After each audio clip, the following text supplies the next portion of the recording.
So this is another personal watch video from me. It's not one of these hypothetical videos you see so often I get absolutely sick of sometimes, like the building the best 3 watch collection for $10,000. Best, right?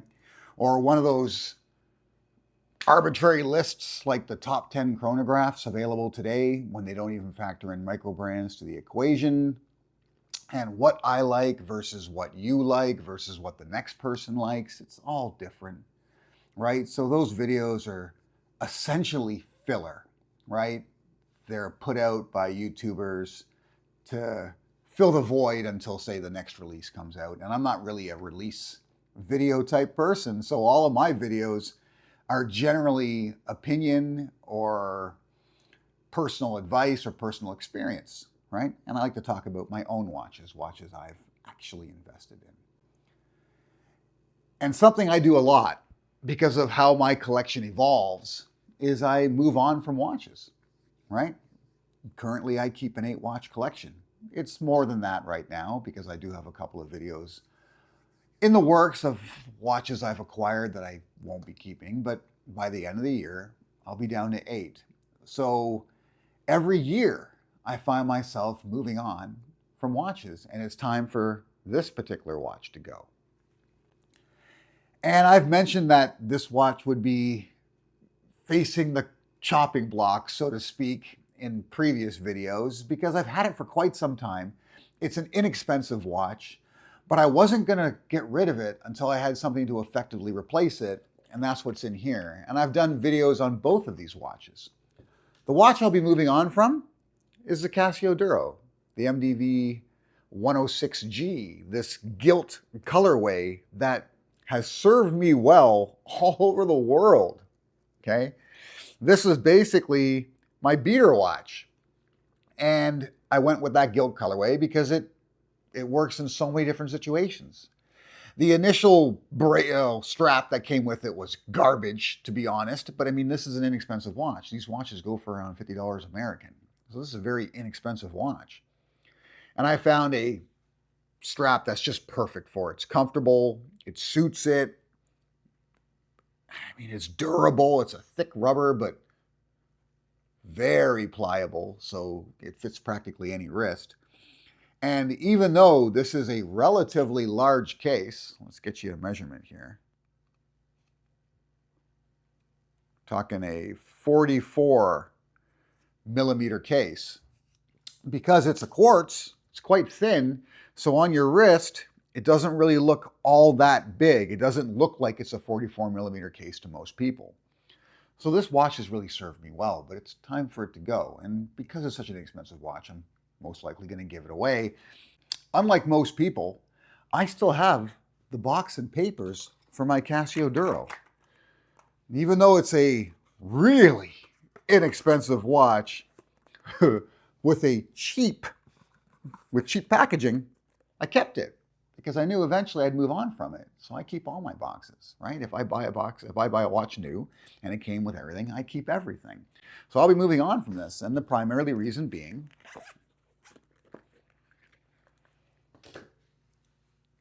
is because I got the Citizen Promaster, right? And this really serves as a direct replacement for the Casio Duro, only it's a superior watch. It has better finishing, right? And in this case, it's like all brushed because this is a tool watch. It's the idea behind it. It's also in that gilt colorway. So it works in a lot of different situations. This is an automatic versus a quartz. Not that I'm saying that's superior. I'm just saying I don't have to change the batteries in this. It's got a workhorse of a Miyota movement in it. And it suits my wrist fine. Now, of course, it's a little bit thicker than the Casio Duro, okay? So it does sit a little higher on my wrist. And this case, instead, is a 41 millimeter case. So that change in dimensions doesn't really show up all that much on my wrist. You got a little more height, but a little less case width. In the end, it looks relatively the same.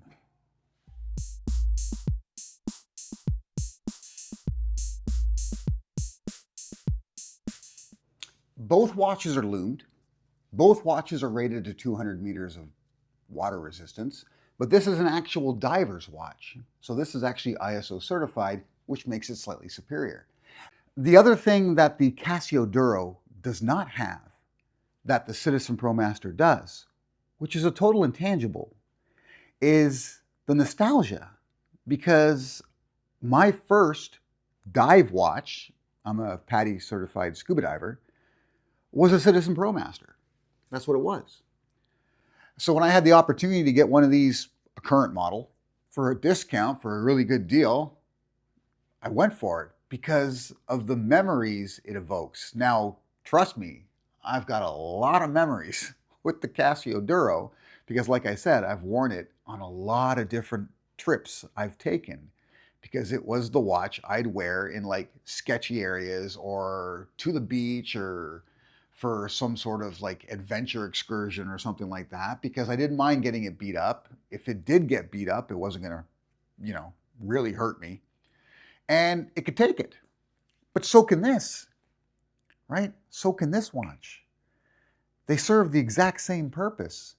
But if I look at both of them in my watch case and I want to choose an adventure watch for the day, I'm going to choose this watch every single time. Every time. The Duro doesn't offer me anything more than what this watch has, and I prefer this watch for all the reasons mentioned. So it's time to move on from the Duro.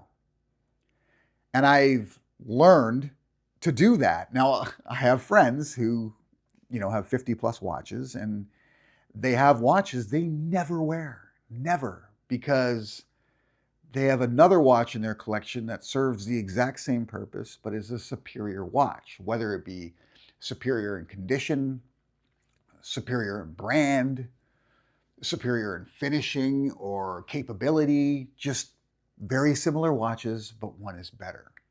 They have a hard time moving on from the previous one because they get nostalgic about all their watches. But if I took that route, if I kept every watch I purchased, some of the watches I own currently, I wouldn't.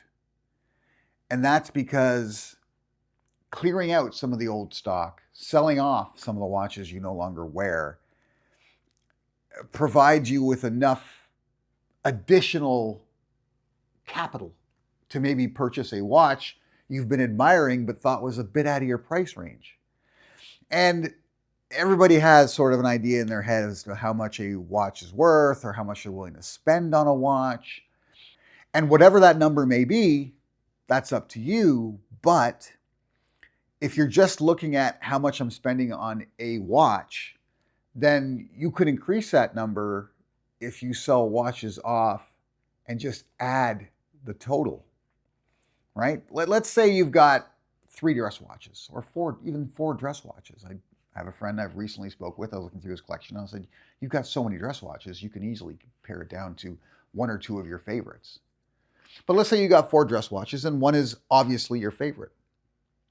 And just to make it simple, we'll say they're all $1,000 watches, because around $1,000 is kind of like the most you want to spend on average. But what if you sold 3 of those watches? And let's say you're not going to get $1,000 for them. Let's say you're going to take a bit of a hit. Let's say you get $750 for each watch, right? You take 25% off the cost. So by going that route, you're giving yourself an extra $2,250 to buy your next watch. So maybe instead of buying a $1,000 watch, you buy a $3,000 watch. And what does that allow you to get? Is there a watch within that price range that you've always admired but thought, no, I don't want to spend $3,000? That's a lot to save up. But it doesn't seem to be nearly as much if you're selling a couple of pieces you bought a couple of years ago. That money's spent. It's gone. And if you're not wearing them, then what is it really doing for you? If it gets you that next watch that you've really been admiring, that maybe first grail in your collection, trust me, you will not only love the new watch, you'll appreciate what the old watch did because it got you there. It was part of the journey. And it's something I tell a lot of watch collectors to consider. Not everybody will. Some people just like to acquire more and more watches. And for some people, wearing them isn't that important. Just seeing them in the collection is the big deal. What kind of collector are you? Is this something that you maybe have considered but haven't done yet? Because honestly, if I think of what my collection looked like, say 3 years ago to what it looks like now because of doing this, I'm really glad I did it.